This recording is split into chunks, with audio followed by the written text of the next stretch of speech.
How's it going, YouTube? Back with another one. And as you can see, we got the pink car sitting outside and the white car is moved to the center of the garage, and that is because this 4A-C has been blown for a while. It's got a really bad rod knock. It's got a spun bearing because you can burp the throttle and the rod knock will go away, and then you can burp the throttle and it'll come right back. So we're going to pull up this 4A-C today because I've been sitting on a runner 4A-C for a couple years now in the corner here, and it's time to get that ready to go in so that this car can be driven again.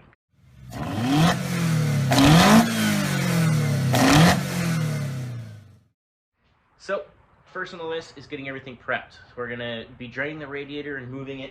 We're going to be getting rid of the battery, pulling off the strut tower bar since it's in the way, removing the hood, taking off the vacuum block and lines and the fuel lines and the harness and the exhaust manifold. And once we get to that point, it's just a matter of mounts and some help pulling her out, and we'll go from there. So yeah, we're gonna start by taking this hose off of the overflow.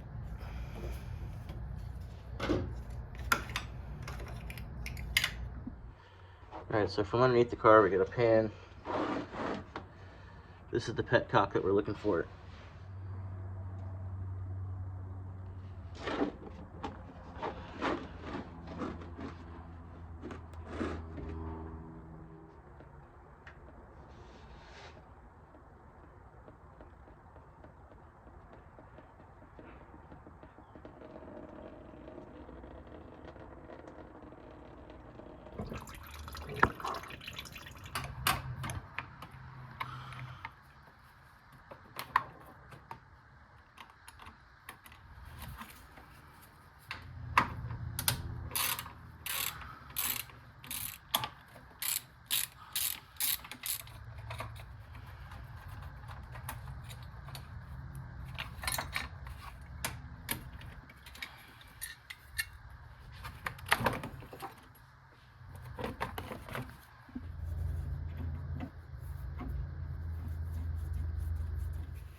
Alright, next we're gonna get the 2 bolts up top and the 4 screws. There's 2 on this side, 2 on the opposite side on the flange.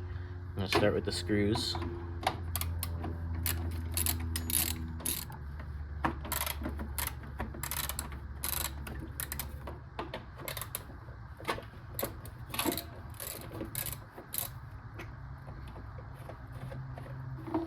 Then we're gonna go into the 2 bolts into the radiator.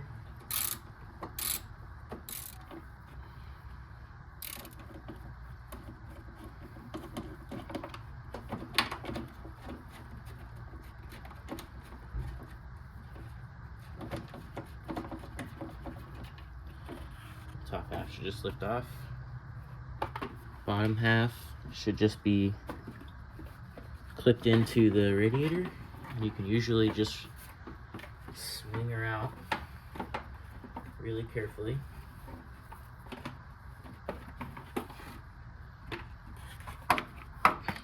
Okay, now there is nothing else holding the radiator in except for the 2 mounts here on the top.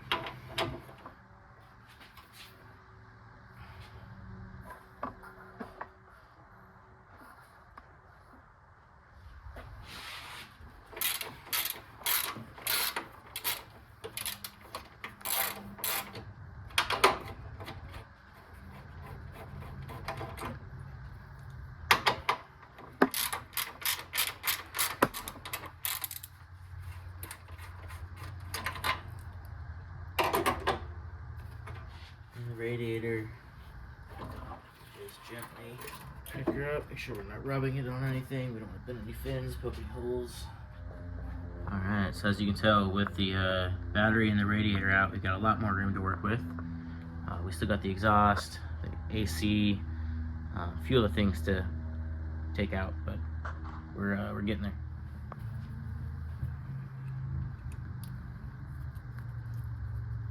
We'll take this line that, you know, goes to the carburetors for a reason, I guess.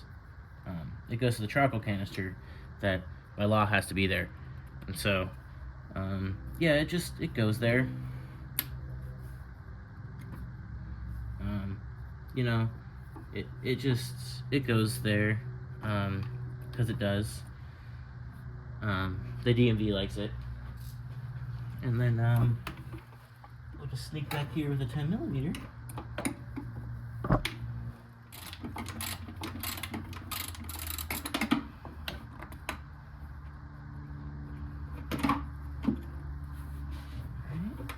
And then it should have this little vacuum line that goes to a thing in here.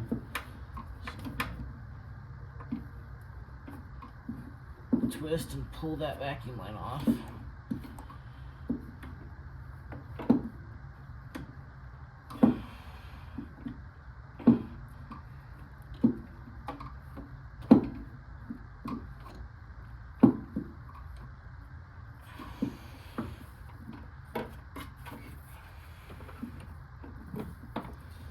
And then it's connected by another soft line that goes to the return of the fuel tank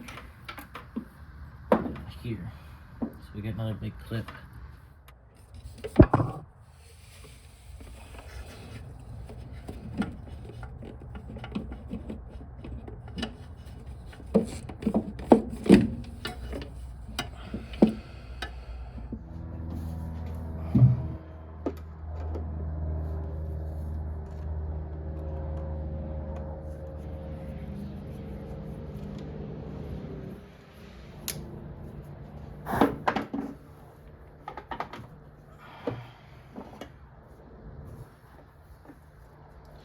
The other one goes to top of the fuel pump. Not the top, the side, the delivery side of it. So our regulator is fully disconnected. And we need to take this line off the fuel filter.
Alright, I quit filming, but I finally got it off. Just a lot of frustration and time. Next, we're going to take this strut tower bar off, just the bar, leave the mounts.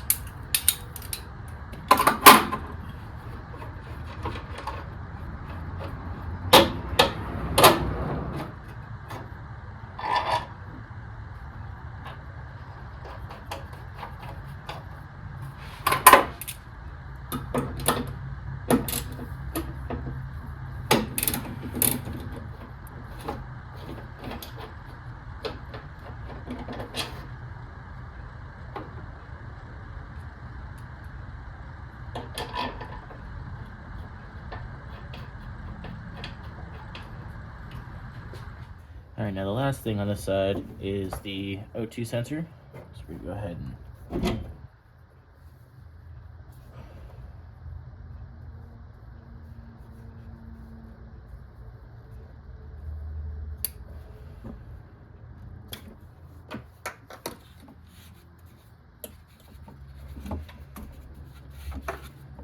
that O2 disconnected.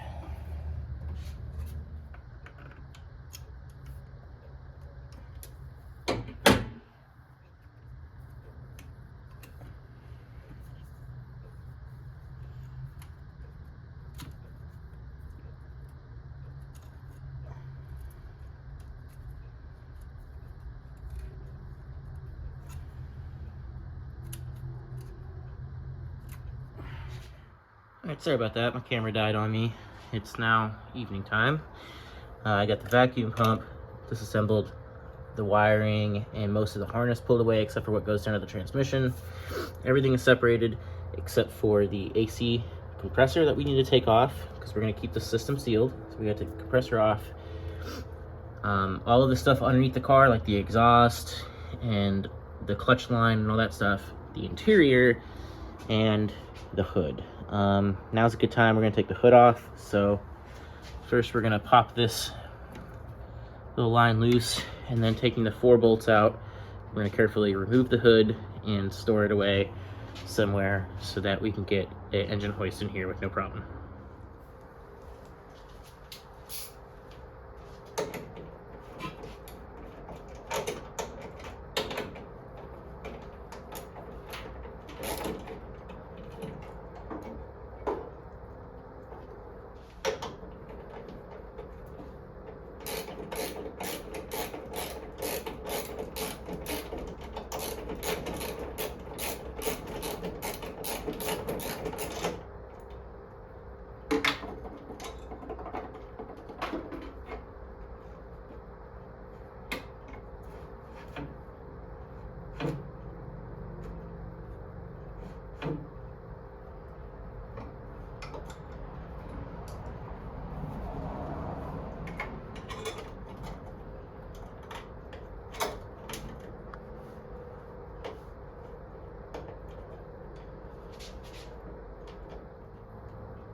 we're gonna have to take the shifter out. So we have to take the interior pieces out, which I always kind of dislike to do, but it's not terribly bad. It's just that these parts are hard to find. So you want to be really careful and delicate. This old plastic is brittle. It doesn't take much to break it now.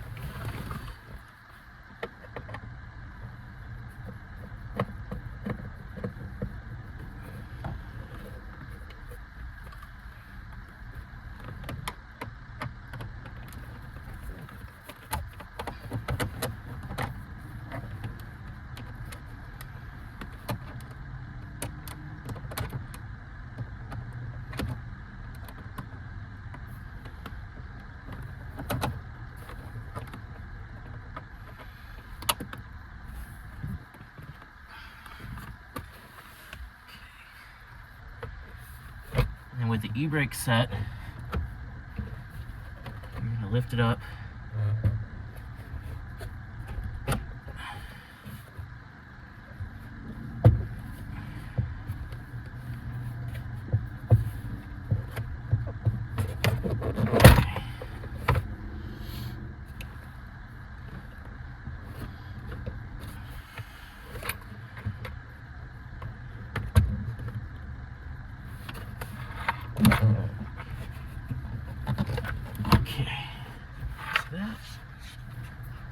And that's so we can get to these two screws.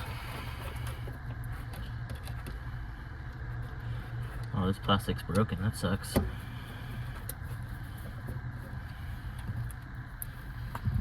It's already cracked. And then there's two more underneath this panel here. Okay, the next one is down here at the bottom. And then you want to take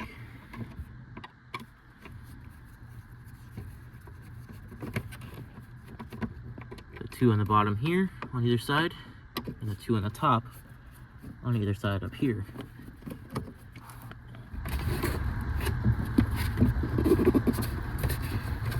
Usually get the boot out of the plastic. Again, you want to be very, very careful because these are really easy to break, really brittle.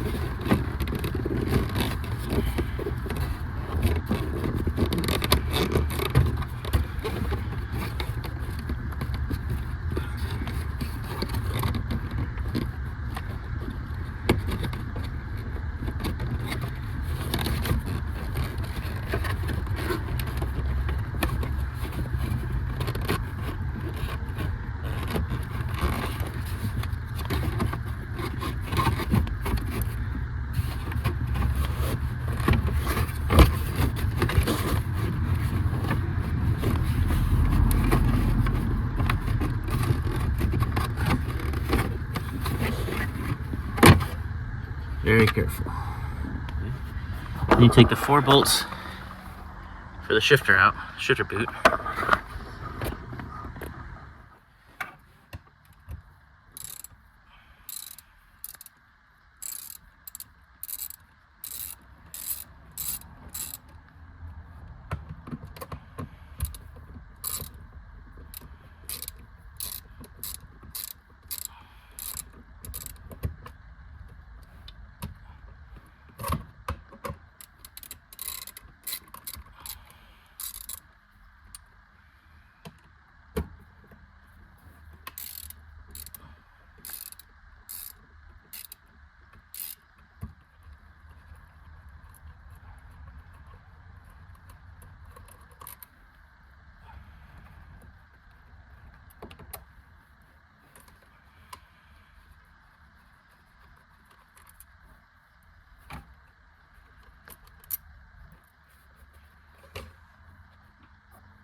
Now that you get the inner boot up, you'll expose the 4 bolts that you have to remove to get the shifter off. It's 2 here. You can see a 3rd maybe here. There's 2 more up here. So 2 back here, 2 up front, just 4 bolts, and the shifter will just lift right out.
I dropped that one, but I heard it hit the ground, so that's good.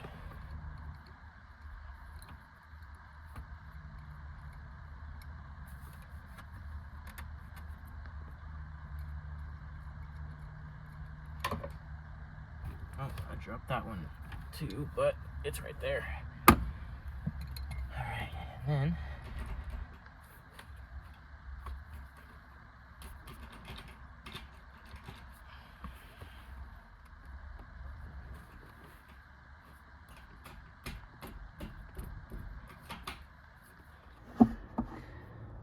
okay, so I took the bolts out. I'm having a hard time getting the shifter assembly out because it's got that Toyota RTV on it, the black stuff. It holds really, really good. So even though I got the bolts out, it should just lift out. A lot of times it will, but this one's pretty stuck in there. So I'm gonna actually take just the shifter out of its little base here. There's a like a little C-clip. You gotta kind of get out. Be careful you don't lose it, because we're gonna want that. So don't lose that. We're gonna clean it up though. And the shifter should then just lift right up. As you can see, there's lots of gunk in there that we're gonna clean out. All of that is what's gonna make like your shifter grindy and feel notchy and ugh. And as you can see, all down in here, there's a bunch of gunk too. So we're gonna clean that out. Now the reason we did that is we wanna make sure that we take the shifter out before we start pulling the motor and trying to yank the motor and transmission out, because that's how you can mess up the interior. So we did that to save the interior and save struggle later. So at this point, what's left to do is to get the back of the car on the ground instead of being on the wheel dollies that it's on still currently. Then jack the front end up, get underneath the car, pull the last bit of harness off the transmission, pull the clutch sleeve, pull the drive shaft, and then stage a jack and get ready to drop the cross member for the transmission and take that off the transmission. Then we'll come forward and we'll get the hoist ready to go and we'll start pulling it.